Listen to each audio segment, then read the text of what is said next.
오늘 예배 나오신 여러분들 주님의 이름으로 사랑하고 또 축복합니다. 오늘 우리가 함께 읽은 본문 말씀을 중심으로 장벽을 뛰어넘어라는 제목으로 함께 은혜를 나눠보려고 합니다. 남자와 여자가 만나서 연인으로 발전하는 데는 두 가지 경우가 있다고 생각합니다. 첫 번째는 평소 잘 알고 있었던 사람이 서로 그런 사이에서 호감이 생기고 연인으로 발전하는 경우이고, 또 다른 하나는 전혀 알지 못했지만 누군가의 소개를 받아서 연인으로 발전하는 경우이죠. 만일 서로 잘 알고 있는 사람이 만나서 연인으로 발전한다면 그들에게는 서로에게 어떠한 인상을 남기려고 노력하기보다는 오랜 시간 서로 쌓아온 어떤 정보와 신뢰를 바탕으로 자연스럽게 연인으로 발전합니다. 하지만 소개를 받아서 첫 만남을 준비하는 경우는 다르죠. 소개를 받았을 때는 상대방에 대한 정보가 충분하지 않기 때문에 좋은 인상을 첫 인상에 남겨주어야만 그 만남을 계속해서 이어갈 수 있습니다. 그렇기 때문에 소개를 받아서 처음 만날 때 어떤 옷을 입어야 할지, 어떤 음식을 먹어야 될지, 무슨 대화를 할지 고민을 하게 되죠. 아마 이 자리에 앉으신 분들 중에서 아니면 앞으로 이런 일을 경험하게 될 분들이 많이 있을 거라 생각을 합니다. 잘 들어놓으세요. 잘 들어놓아야 좋은 인연을 만날 수 있습니다. 저도 저희 아내를 처음 이제 소개를 통해서 만나게 되었는데, 처음 소개받고 처음으로 이제 식사를 하던 날 잘 보이고 싶은 마음에 무슨 옷을 입을지 한 3번 갈아입으면서 고민했던 기억이 납니다. 한 연구 결과에 따르면 남녀 사이뿐만 아니라 우리가 누군가 처음 보았을 때 상대방이 호감이다 혹은 비호감이다 결정하는 데는 6초밖에 걸리지 않는다고 합니다. 그렇기 때문에 우리가 누군가를 처음 만난다면 우리는 외모에 신경을 많이 써야 하죠. 비싼 옷은 아니더라도 상황에 맞는 깨끗하고 격식을 갖춘 옷과 정돈된 외모를 갖출 때 우리는 상대방에게 좋은 인상을 남겨줄 수 있습니다. 상대방을 처음 볼 때 6초 안에 뇌가 이미 상대방이 호감인지 비호감인지 결정한다는 것은 상당히 무서운 이야기이죠. 그 말인즉슨 상대방에게 내가 어떤 생각을 가지고 있는지, 내 비전은 무엇인지, 내가 어떤 장점을 가지고 있는지 어필하기 전에 이미 겉모습을 보고 상대방은 어느 정도 파악을 끝내놓는다는 이야기입니다.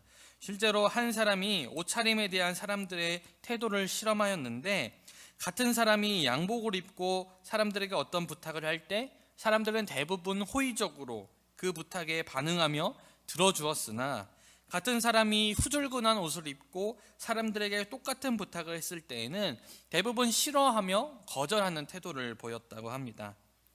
그러니 많은 사람들이 겉모습보다 내면이 중요하다라고 말하지만, 물론 이것도 맞는 말이지만 사실은 우리는 내면뿐만 아니라 겉모습, 우리의 겉모습에도 신경을 써야 합니다. 물론 이러한 형상을 긍정적인 현상이라 말할 수는 없지만 실제로 첫 인상이 주는 중요성을 생각해 본다면 무시할 수 없는 현상임은 분명합니다. 사람을 볼 때 형성되는 첫인상과 같이 사람들은 누구나 어떤 대상에 대해서 이미 마음속에 가지고 있는 고정관념이나 어떤 신념 같은 것이 있습니다. 그리고 우리는 그것을 선입견이라고 부르죠. 선입견은 한번 생기면 쉽게 바꾸기 어렵기 때문에 선입견은 우리 마음속의 장벽이다라고 말할 수 있을 것 같습니다.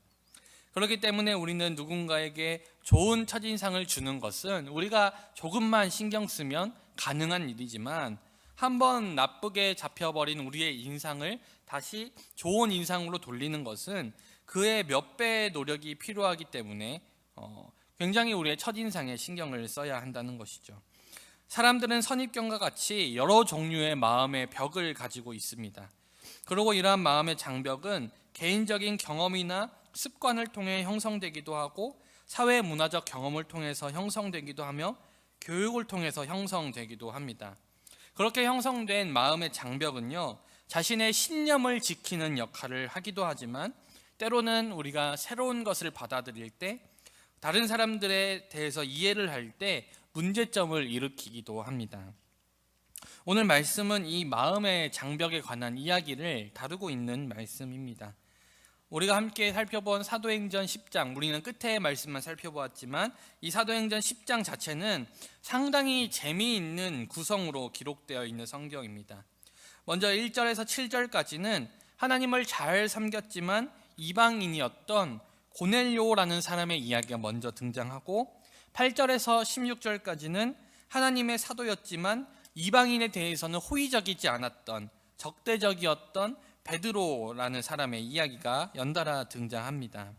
그리고 하나님께서는 절대로 만날 수 없을 것 같았던 이 고넬료와 베드로를 만나게 하시기 위해서 두 사람에게 환상을 보여주시고 17절부터는 이 두 사람이 만나게 되는 이야기가 등장하고 있습니다. 특별히 오늘 10장의 모든 사건을 이해하는 핵심은 9절에서 16절까지의 베드로의 환상에 있습니다. 베드로가 이제 이 환상을 보았는데, 어떤 환상을 보았냐면 베드로가 기도하려고 지붕 위에 올라갔습니다. 그런데 너무 갑자기 배가 고파서 이제 밥을 먹어야겠다라고 하는데, 벼랑간 하나님께서 베드로에게 환상을 보여주셨어요. 어떤 환상이었냐면 갑자기 하늘이 열리더니 하늘로부터 그릇이 내려오는데 그 그릇 안에는 옛날 구약 율법에서 부정하다, 다시 말해서 먹으면 안 된다라고 기록되어 있는 온갖 짐승들이 그 안에 있었습니다. 그리고 하나님께서는 베드로에게 이렇게 말씀하시죠. 베드로야, 일어나 저 짐승들을 잡아먹어라. 그때 베드로는 하나님 앞에 이렇게 말합니다. 주여, 그럴 수 없나이다. 속되고 깨끗하지 아니한 것을 내가 결코 먹지 아니하겠나이다. 다시 말해서 그릇에 있는 것들을 먹으라는 그 하나님의 말씀 앞에서, 주님, 나는 깨끗한 음식, 다시 말해서 율법에서 부정하다고 말한 음식은 지금까지 먹은 적도 없고 먹을 수도 없습니다 라고 베드로는 하나님께 대답한 거예요. 그때 하늘에서 다시 음성이 들리는데 이런 음성이 들려왔어요. 하나님께서 깨끗하게 하신 것을 내가 속되다 하지 말라. 다시 말해서 하나님께서 깨끗하다 하셨으니 그냥 먹으라는 거예요. 그럼에도 불구하고 베드로의 고집이 얼마나 셌던지 무려 3번이나 이런 실랑이가 반복된 후에야 그릇이 하늘로 올라갔습니다. 처음에 베드로는 이 환상의 의미를 깨닫지 못했습니다. 환상을 보고 도대체 이게 무슨 의미인지 의아해하던 때에 베드로에게 한 사람이 도착합니다. 그 사람은 바로 고넬료가 베드로에게 보낸 사람이었어요. 그들은 베드로에게 자신들을 보낸 백부장 고넬료가 의인이며 하나님을 경외하는 사람임을 언급하면서 고넬료가 천사의 지시를 받아서 베드로를 청하였다라고 이야기합니다. 하나님께서는요, 베드로에게 그 대접에 담긴 부정한 짐승들에 대한 환상을 보여주신 한편 고넬료에게는 천사를 보내셔서 베드로를 초청하라는 명령을 하셨던 것이죠. 그리고 고넬료는 그 지시에 따라서 사람을 보내었고 베드로를 자신에게 초청하게 됩니다. 그리고 이튿날 베드로는 고넬료를 만나기 위해 가이사랴라는 곳으로 향하게 되죠. 하나님께서 고넬료를 만나기 전에 베드로에게 이러한 의미를 알 수 없는 환상을 보여주신 이유는 바로 베드로가 마음에 가지고 있었던 그 장벽을 부수기 위해서였습니다. 베드로에게는요, 2가지 장벽이 있었어요. 뭐냐면 하나는 어렸을 때부터 지켜왔던 율법에 근거한 깨끗한 것과 속된 것을 구분한, 다시 말해서 깨끗한 것과 더러운 것을 구별하는 그러한 문화적 종교적인 장벽, 그리고 어떤 습관적인, 그 율법을 습관적으로 지켜오면서 생겼던 행동의 습관적인 장벽이 베드로에게 있었다는 것이죠. 여러분, 구약의 율법은요, 철저하게 거룩한 것과 거룩하지 않은 것을 구별합니다. 물론 구약 시대에 율법을 주신 이 하나님께서는 이스라엘 백성들에게 이 율법을 철저하게 지킬 것을 명령하셨습니다. 이스라엘 백성들은요, 그리스도의 계보를 잇는 사람들이었기 때문에 앞으로 그들이 섞여야 될, 가나안 땅으로 가야 될 그 이방 사람들과 문화적으로 섞여서는 안 되었기 때문에 하나님께서는 특별히 이 이스라엘 백성들에게 율법을 주셨던 거예요. 이스라엘 백성들은 율법을 지킴으로 인하여서 자신들이 거룩한 백성임을 확증받았고 그들 이방인들과 이 거룩한 백성들의 구분을 지을 수 있었습니다. 그런데 문제는 이 이스라엘 백성들이 이 하나님의 정신, 율법을 주신 하나님의 정신에 집중한 것이 아니라 이 율법을 지키는 행위 자체에 심취하게 되면서 율법의 정신을 잊어버리기 시작했다는 것이죠. 여러분, 율법의 정신이 무엇인 줄 아십니까? 바로 사랑이에요, 사랑. 하나님께서 이스라엘 백성들에게 율법을 주신 것은 이스라엘 백성들을 통제하고 괴롭게 하기 위함이 아니라 오랜 시간 동안 애굽에 종살이하면서 그 애굽의 문화 속에 속해져 있던 이스라엘 백성들, 그리고 앞으로 가나안 땅을 정복하고 이방인들과 접촉해야 될 그들에게 삶의 지침서로서 그 이스라엘 백성들을 거룩하게 구별하기 위해 그러한 사랑의 마음으로 율법을 주셨다는 것이죠. 또한 마태복음 22장에서 한 율법사가 예수님을 시험하려 율법 중 어느 계명이 가장 크냐고 묻자 예수님은 마음과 목숨과 뜻을 다해 하나님을 사랑하고 이웃을 자신처럼 사랑하라 라고 말씀하셨습니다. 예수님 역시 이 율법의 정신이 차별에 있는 것이 아니라, 구분함에 있는 것이 아니라, 정죄함에 있는 것이 아니라 바로 사랑에 있음을 정확히 아셨고 그렇게 우리에게 알려주셨습니다. 하지만 이스라엘 백성들은 워낙 오랫동안 이 율법을 지켜왔고 율법을 어기는 것을 금기시해왔기 때문에 이미 그들의 몸과 생각은 율법에 사로잡혀 있었습니다. 그들이 얼마나 율법을 지키는 데 힘썼던지 그들에게는 이 하나님의 율법을 지키기 위해서 자신들이 만들어 놓은 새로운 율법이 있을 정도였습니다. 율법의 정신을 생각하기보다는 율법을 지키는 그 행위 자체가 중요시 되어졌다는 것이죠. 예수님의 수제자였던 베드로 역시 율법적인 신앙이 얼마나 뿌리가 깊었던지 하나님께서 환상을 통해 내려주신 동물들, 그리고 하나님께서 괜찮다, 먹어라 하는 그 동물들을 스스로 속되고 깨끗하지 않은 것이라 판단하면서 먹지 않겠다라고 거부해버리죠. 여러분, 얼마나 아이러니한 상황입니까? 하나님께서 율법을 주신 이유가 하나님의 말씀을 지키기 위함이었는데 오늘 베드로는 율법 때문에 하나님의 말씀을 지키기를 거부하고 있다는 것이죠. 베드로에게는 이러한 사회적, 문화적인 장벽이 있었습니다. 두 번째로 베드로가 가졌던 장벽은요, 습관의 장벽이었어요. 그릇에 있는 것을 잡아먹으라는 하나님의 말씀에 베드로는 자신은 지금까지 그러한 것을 결코 먹지 아니하였다라고 말합니다. 다시 말해서 나는 오랫동안, 내가 평생 살아오는 동안 그런 일은 해본 적이 없어요 라고 하나님께 말한 것이죠. 오랫동안 되풀이되어져서 그렇게 하는 것이 규칙처럼 되어져 있는 일, 이것이 바로 습관이라고 사전은 정의합니다. 아마 베드로는 율법에 따라서 어려서부터 이 짐승들을 멀리하였고 정한 것과 부정한 것을 철저하게 구별하며 살아왔음이 분명합니다. 그렇게 어려서부터 반복되는 행위 속에서 그는 그 음식이 정한 것이다, 부정한 것이다 나누는 것이 하나의 습관처럼 자리를 잡게 되었다는 것이죠. 그래서 오늘 그 습관에 따라서도 하나님의 말씀에 순종하지 못하였다는 것이죠. 심지어 하나님께서 3번이나 그에게 그것을 먹으라 하였음에도 불구하고 그는 자신이 지금까지 이런 일을 해본 적이 없다라고 말하며 끝까지 하나님의 말씀에 거역하게 됩니다. 이 베드로의 습관, 어려서부터 행해져 왔던 이러한 습관이 하나의 장벽이 되어버린 것이죠. 사랑하는 여러분, 사실 이러한 모습은요, 이 베드로만의 모습이 아니라는 것이죠. 바로 지금 이 시대에 신앙생활을 해나가는 우리들의 모습 또한 베드로의 모습과 다르지 않다는 것입니다. 왜냐하면 우리 모두에게도 율법은 아니지만 또 다른 장벽들이 있고 이러한 장벽들은 우리가 말씀을 온전히 받아들이는 것에 있어서 굉장히 장애물이 되기 때문입니다. 하지만 신앙생활에서 우리가 가지고 있는 장벽이 얼마나 무서운 것인지 오늘 베드로의 이야기를 통해서 우리는 알 수 있습니다.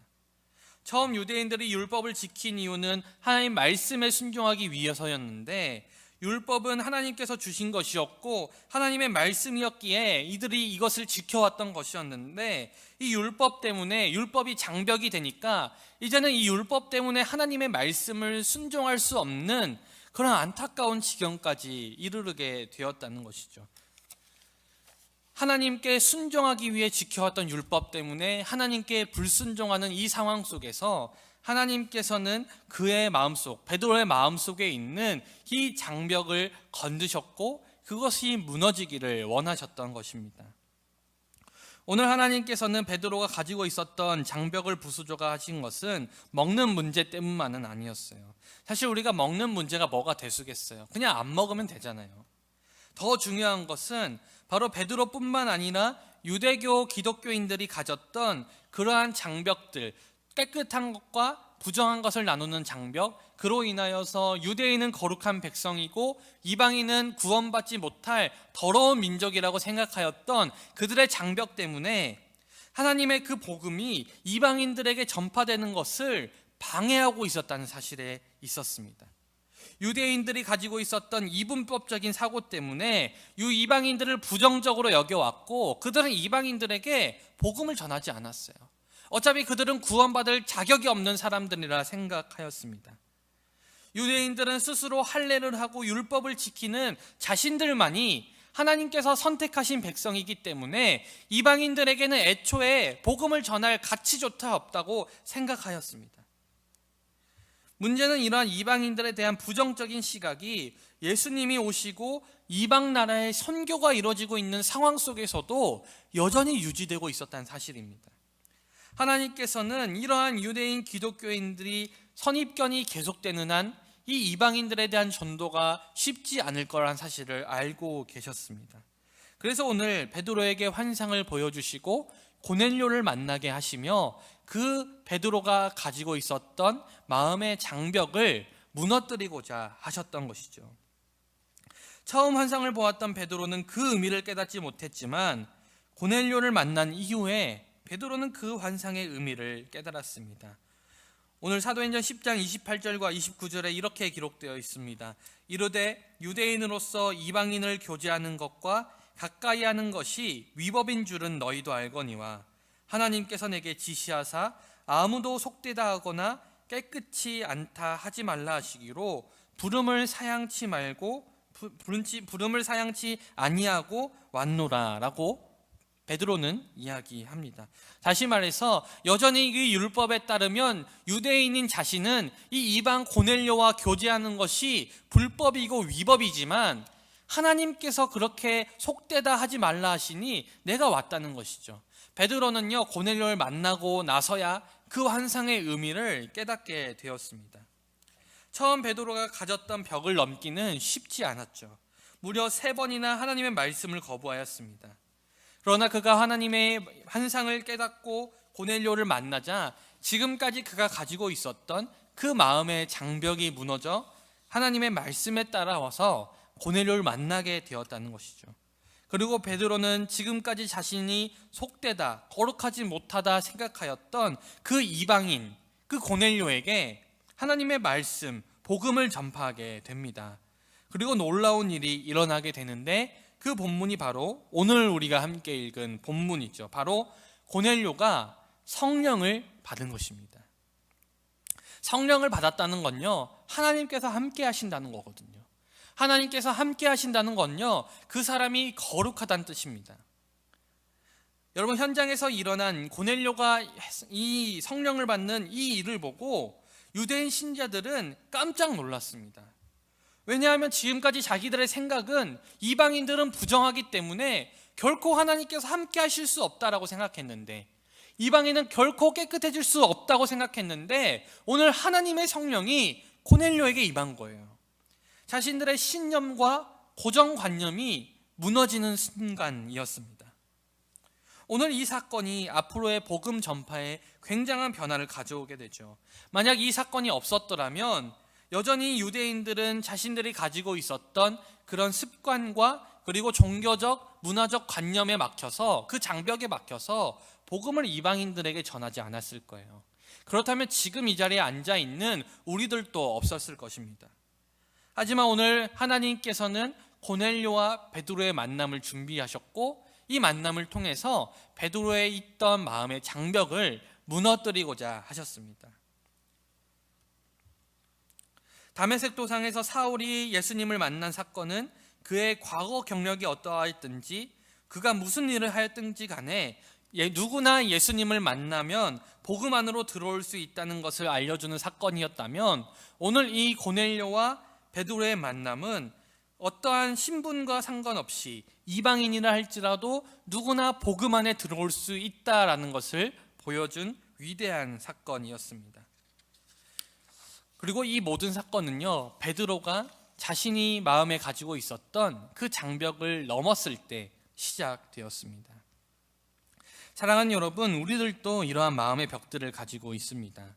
그것은 우리가 문화적, 사회적으로 가지고 있는 어떠한 선입견이 될 수도 있고, 반복적인 행동으로 굳어진 습관이 될 수도 있으며, 세상이 말하는 지식이나 상식이 될 수도 있습니다.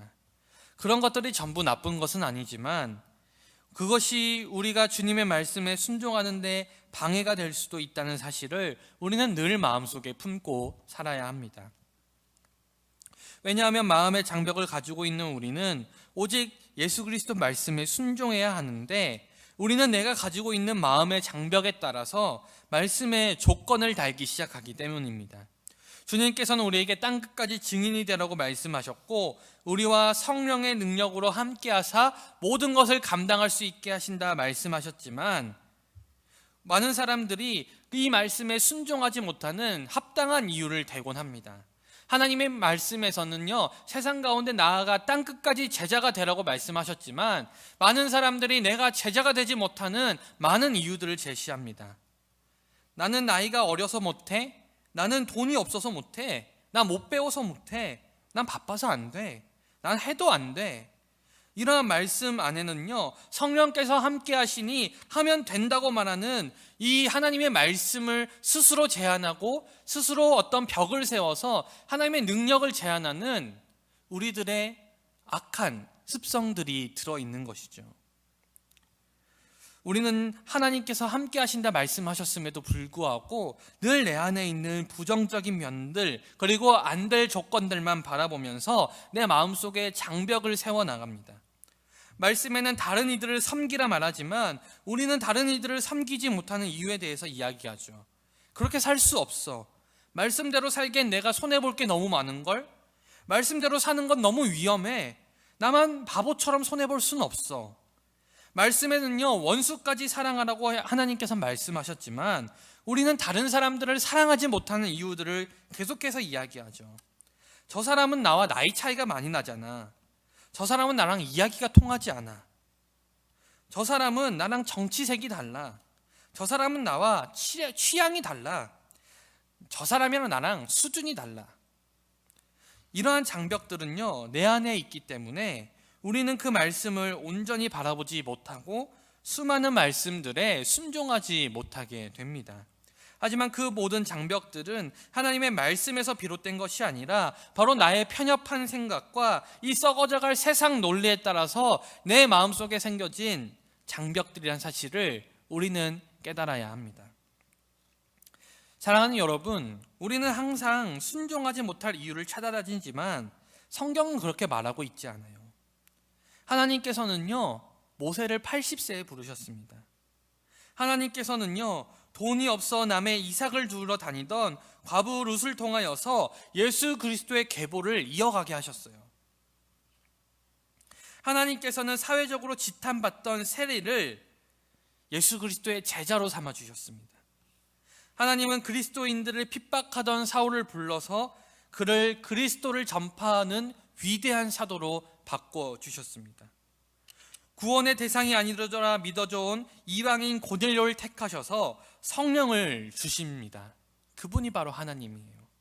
세상 사람들은 안 된다 말하지만, 세상 사람들은 그럴 수 없다라고 이야기하지만, 세상 사람들은 그런 일은 일어나지 않아라고 이야기하지만, 그런 안 된다는 일을 가능케 하시고 하면 안 된다 생각했던 일을 하게 하시고, 그런 모든 역사를 통하여서 자신의 일을 이루어 가시는 분이 바로 하나님이란 사실을 우리는 깨달아야 합니다. 우리는 수많은 말씀을 통하여서 하나님의 역사하심 앞에는 나이도, 성별도, 학력도, 사회적인 평판도 무의미해짐을 보게 됩니다. 그리고 홍해가 갈라지고 물이 포도주가 되는 기적을 통해 하나님의 역사하심 앞에는 우리가 가지고 있는 어떠한 상식과 지식 혹은 능력도 무의미해짐을 보게 되죠. 그러니 우리는 적어도 말씀 앞에서는요, 우리의 마음의 장벽을 허물어야 합니다. 오늘 베드로라는 한 사람이 자신의 마음의 장벽을 허물었을 때 놀라운 역사를 체험한 것처럼 우리들도 우리의 마음의 장벽을 허물고 그 장벽을 넘어설 때 분명 하나님께서는 우리들의 삶에 놀라운 역사들을 체험케 하실 줄 믿습니다. 그러니 사랑하는 인천중앙교회 우리 청년부 모든 지체 여러분, 여러분들이 가지고 있는 마음의 장벽을 넘어서시기 바랍니다. 그리고 주변 모두를 복음 안에서 포용하시기 바랍니다. 내가 스스로의 가능성을 제한하며 가지고 있는 장벽, 그리고 나이, 성별, 출신, 정치적인 성향 등 우리가 다른 이들을 바라보는 그 장벽을 넘어서지 못한다면 그 장벽은 계속해서 하나님이 여러분들을 사용하셔서 하나님의 위대한 일들을 이뤄나가는 데 있어서 계속해서 걸림돌이 될 것이고 계속해서 장애물이 될 것입니다. 사랑하는 여러분, 그러므로 우리가 따라야 될 것은 오직 하나님의 말씀밖에 없습니다. 우리가 하나님의 말씀을 그대로 마음에 받을 때 성령께서 역사하시는 것이고 우리가 그리스도와 함께 할 수 있는 것이죠. 하지만 먼저 우리가 가지고 있는 마음의 장벽을 넘어서야 합니다. 우리에게는 수많은 장벽들이 있죠. 오늘 말씀에서 베드로 한 사람이 장벽을 넘을 때 세계복음화의 문이 열리게 되었듯이 여러분들 한 사람 한 사람도 각자가 가지고 있는 여러분들의 마음의 장벽을 넘어설 때, 그렇게 해서 말씀에 온전히 순종할 수 있을 때 하나님께서는 비로소 여러분들 통하여 위대한 일들을 이뤄나가실 줄 믿습니다. 그리고 이 동구가, 인천이, 그리고 대한민국이 변화될 줄 믿습니다. 사랑하는 여러분, 혹시 지금도 아멘이라고는 고백하지만 내 마음속으로는 내가 뭘 하겠어, 나 같은 게 뭘 하겠어, 나는 그냥 평범하게 살 수밖에 없어 라고 생각한다면 그 생각을 여러분들 버리시길 소망합니다. 그 생각을 무너뜨리시길 소망합니다. 하나님께서는요, 하나님의 능력은요 제한이 없으십니다. 하나님께서는 여러분들의 마음의 장벽을 허물 때 하나님께서는 여러분들을 들어서 놀랍게, 정말로 놀랍게 사용하실 줄 믿습니다. 사랑하는 청년부 여러분, 그러한 청년부 되기를, 그러한 여러분들 되시기를 주님의 이름으로 간절히 축원드립니다.